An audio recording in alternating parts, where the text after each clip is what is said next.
अगर आपको कब्ज का मसला है, रोजाना पखाना नहीं करते, पखाना बहुत ही खुश्क और जोर लगा के पास करना पड़ता है, तो इस वीडियो को आप एंड तक जरूर देखें, क्योंकि मैं आपको 4 हेल्दी टिप्स बताऊंगा जो आपकी कब्ज को खत्म करने में हेल्प करेगी, और 4 होम्योपैथिक मेडिसिन जो कॉन्स्टिपेशन यानी कब्ज में हम लोग बहुत इस्तेमाल करते हैं और बहुत ही अच्छे रिजल्ट्स हैं। अस्सलाम वालेकुम, मेरा नाम डॉक्टर अरसलान उल हक है and I am a 3rd generation homeopathic doctor.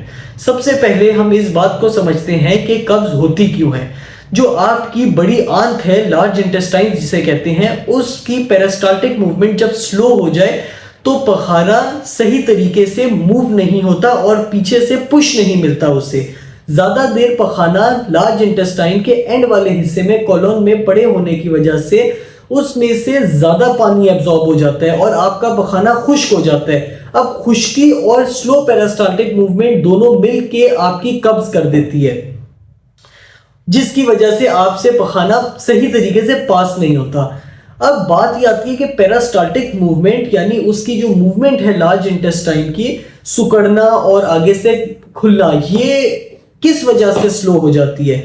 इसकी सबसे बड़ी रीजंस कुछ ये हैं कि एक तो पानी की कमी, आप पानी कम पीते हैं, दूसरी लैक ऑफ एक्सरसाइज, तीसरी हार्मोनल कोई प्रॉब्लम, उसके अलावा फाइबर की इंटेक। अगर आपकी फाइबर की इंटेक ज्यादा नहीं है तो भी ये प्रॉब्लम आ जाती है।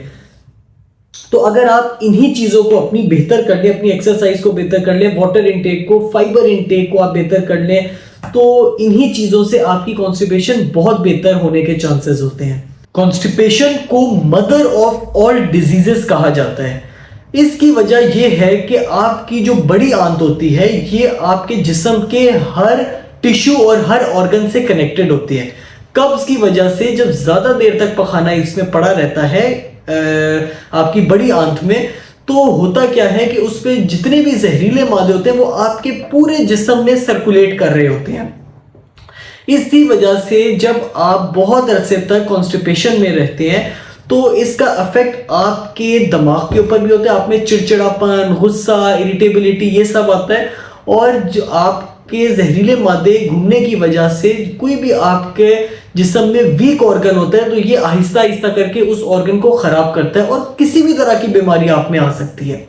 अब हम 4 हेल्दी टिप्स की बात करते हैं जो अगर आपने अपने लाइफ में और अपनी डाइट में यानी खुराक में ऐड की तो ये आपकी कब्ज को बहुत बेहतर कर सकती है। और जो चौथी वाली है जो टिप आपको मैं बताऊंगा वो बहुत ही इंपॉर्टेंट है।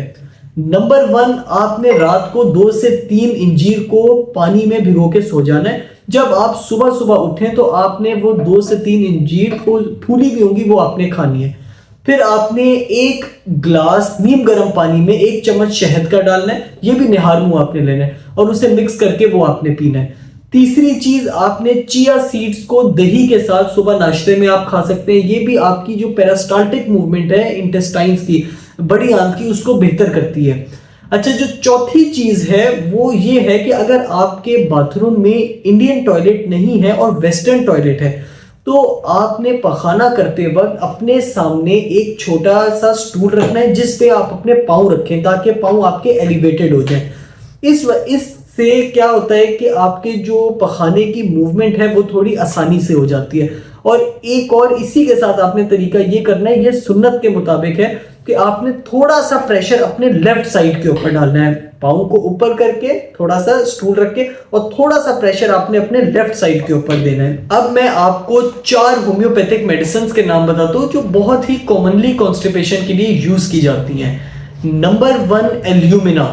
वो लोग जिन्हें 2-2, 3-3 दिन तक ख्वाहिश ही नहीं होती पखाना करने की, और जब वो 2-3 दिन के बाद जाते हैं तो बहुत ज्यादा जोर लगाना पड़ता है और बिल्कुल उनका जो पखाना है वो खुश्क होता है। ऐसे पेशेंट को एल्यूमिना दी जाती है। ये बच्चों में भी इस्तेमाल होती है। वो बच्चे जो पखाना करते हुए रोते हैं और उन्होंने मदर फीड नहीं लिया होता बल्कि पाउडर मिल्क यूज किया होता है। Number 2, bryonia. वो पेशेंट जिनको जिस्म में भी खुश्की हो, इनल एरिया में भी ड्राइनेस हो और उनका पखाना भी खुश्क हो और शदीद प्यास लगे, हर थोड़ी थोड़ी देर के बाद उन्हें पानी पीने का दिल करे। और इन्हें भी कोई ब्राइनिया के पेशेंट को कोई पखाना करने की हाजत यानी ख्वाहिश नहीं होती। तीसरी कस्कारा और कस्कारा मदर टिंचर, और फोर्थ पे है हाइड्रोस्टिस मदर टिंचर। ये दोनों मेडिसिन आप मिक्स करके भी यानी 1/4 कप पानी के अंदर आप 10-10 कतरे मिला के भी पी सकते हैं।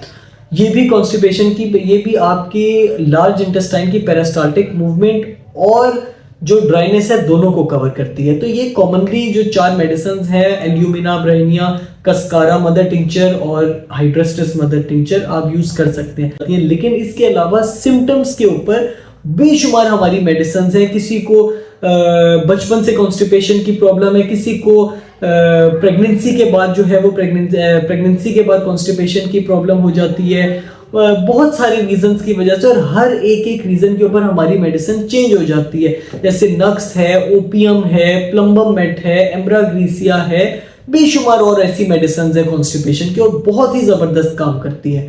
तो अगर आप अपने लिए ट्रीटमेंट लेना चाहते हैं कॉन्स्टिपेशन से रिलेटेड और आपको मेडिसिन की डोजेज जानना चाहते हैं, तो जो दिया गया हुआ नंबर है आप उस पर कॉल कीजिए और अपने लिए अपॉइंटमेंट जो है वो बुक करवाइए। Thank you.